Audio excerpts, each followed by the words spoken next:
Gara-gara itu.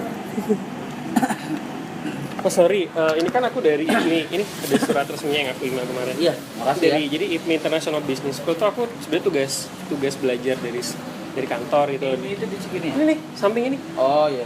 Belakangnya Kalibata Mall. Kok udah S2 ngambil lagi? Dibayarin kantor. Itu mata kuliahnya namanya CSR.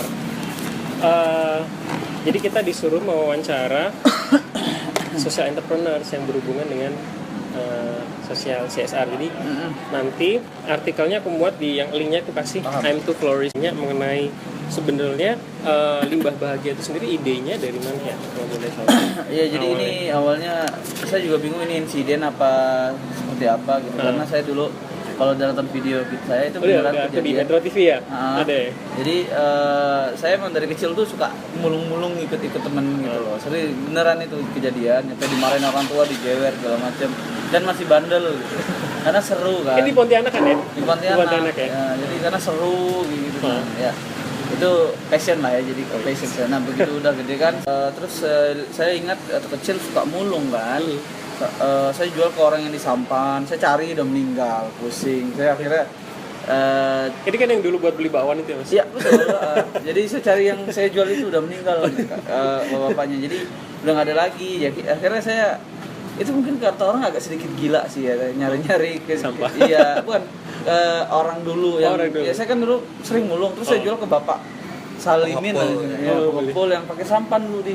Iya, Jadi pengepul keliling ya. Keliling ya. Saya mau nanya apa sih Pak, buat apa sih Pak gitu. Akhirnya ya udah ada Google, ternyata saya Google dapat di YouTube itu di Malaysia. Kebetulan di Malaysia deket di situ kan, di Kalbar itu hanya 5 jam naik mobil.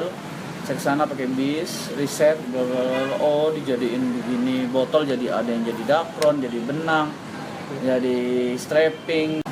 Awalnya saya lihat nih di Metro TV, awalnya bolong sampah kan yang di sungai itu kemudian ngajak ibu-ibu ya, ibu-ibu PKK kemudian ngasih tong di depan-depan rumahnya. Itu sampai sekarang. Terus sama siswa-siswa SMA ya kalau nggak salah buat OSIS itu idenya gimana mas bisa muncul kayak gitu? Karena persaingan saat ini di dunia plastik keras banget tuh. Orang ngeliatnya punya peluang, padahal ternyata di bawah banyaknya segimana, kita butuh itu paling nggak 10 sampai 20 ton per bulan.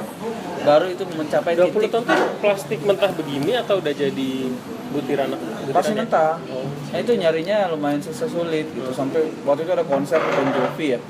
Itu sampai ada di sini. Karena orang rebutan mau masuk. Pemulung rebutan mau ambil itu. Kalau truk mau masuk bayar 2 juta. Wow. Iya, jadi di Indonesia ini terlalu sih. Jadi kita harus putar otak gimana nyari sampah sekarang. Jadi ya di satu sisi ada satu momen di mana sampah itu banyak bertebaran, di satu sisi ada yang mau ngambil gitu. Di situ lah makanya saya bikin apps juga kan. Oh, ada apps-nya? Ada. Aku lihat. Apa mas nama apps-nya mas? Limbahagia. Limbahagia. Baru di mana? Di Google Play. Kok aku klik limbahagia.com kok munculnya advertising ya? Perusahaan advertising ya? .com. Coba dia Itu lagi perbaikan soalnya. Tapi udah kan? Larinya tuh kayak perusahaan advertising gitu mas. Makanya aku screenshot tadi, aku mau tunjukin ke diri. Udah baru buka sekarang atau? Enggak, waktu kemarin pertama kali ngasih limbahagia ke Aldi. Jadi udah ngomongin pajak sih sebenarnya, masalah beberapa konten kita hapus kayak kemarin gitu. Lagi perbaikan soalnya. Oh, lagi perbaikan. Itu ya makanya saya bilang nyari-nyari itu kreativitas kita buat ngambil sampah langsung dari masyarakat. Sampai bikin app, sampai pakai ormas, bahkan kita ke diskotik, kita ke hotel-hotel beli sampah mereka ya. Iya, di saat kita bawa ormas, Pak kan udah bayar. Enggak, cuma mau ambil sampahnya. Oh, silakan. Seneng kalau iya, tapi ya begitu. Karena kalau enggak saya beli sama pemulung ngambil ke situ bayar. Setelah itu pemulung jual ke pengepul, baru pengepul ke saya. Kenapa enggak saya langsung, nanti saya upah pemulung yang ngambilin. Saya gaji dia tetap. Agak memutus. Iya sih. Iya. Pengepul gitu. Jadi tanda kutip sih mutusnya. Karena yang bikin itu pengepul tuh nggak ngapa-ngapain. Kalau mas tahu di daerah tuh buat ada pengepul 3 hari 10 ton. Dia beli dari pemulung 1.000, dijual ke saya 4.000.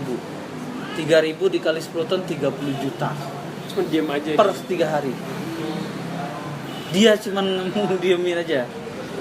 Kalau kami pabrik wajar, kami udah investasi, kami kerja Kalau capek-capekan. beli bikin itu ya apa? Plastik crusher ya kalau aku lihat di linknya plastic itu. crusher Ya. yang kita franchise-kan jadi BO business opportunity ke mereka, ke orang-orang di mana mereka bisa buka dan cari sampah di daerahnya, karena kan saya kan juga butuh kuantiti sebanyak-banyak yang untuk dapat Oh, gitu ya Mas. Terus idenya ke ibu-ibu rumah tangga itu respon awalnya gimana Bu? aneh, kok ada yang mau ngambil sampah, ada yang mau beli sampah kan gitu. Akhirnya saya kasih penjelasan, saya punya pabrik kecil begini begitu, Bu, dapat.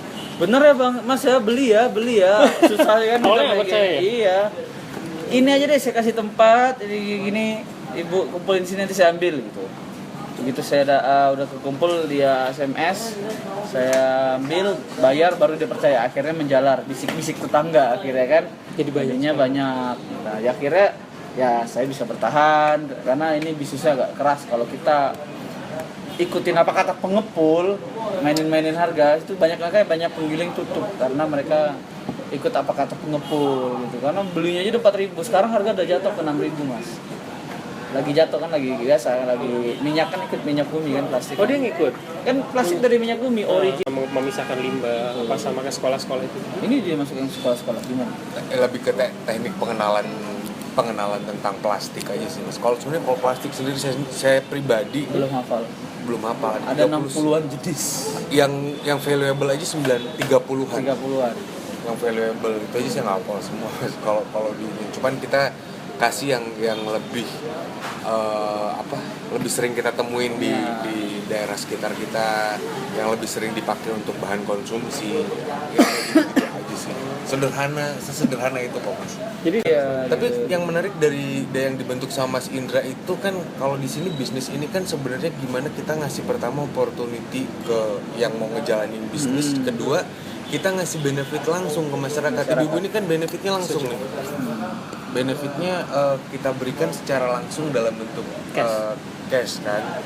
Cuman ada kendala memang di situ. Kalau dalam bentuk cash itu kita kemarin ngalamin beberapa kendala. kenapa tuh? Agak sulit ya Pak ya kita ngasih cash ya, langsung gitu. ada yang cuman 2 botol dia telepon ambil kan, Ya itu kan, agak repot. repot juga. Terus ya ada yang nakal masih diisi air segala macam. iya, Nah, jadi memang ya, tapi kalau nggak diiming-imingi duit mereka nggak akan mau. Tapi ya bertahan. Nah, kita kan terus trial improve. Mereka dibikinin kelompok gitu, kelompok masyarakat.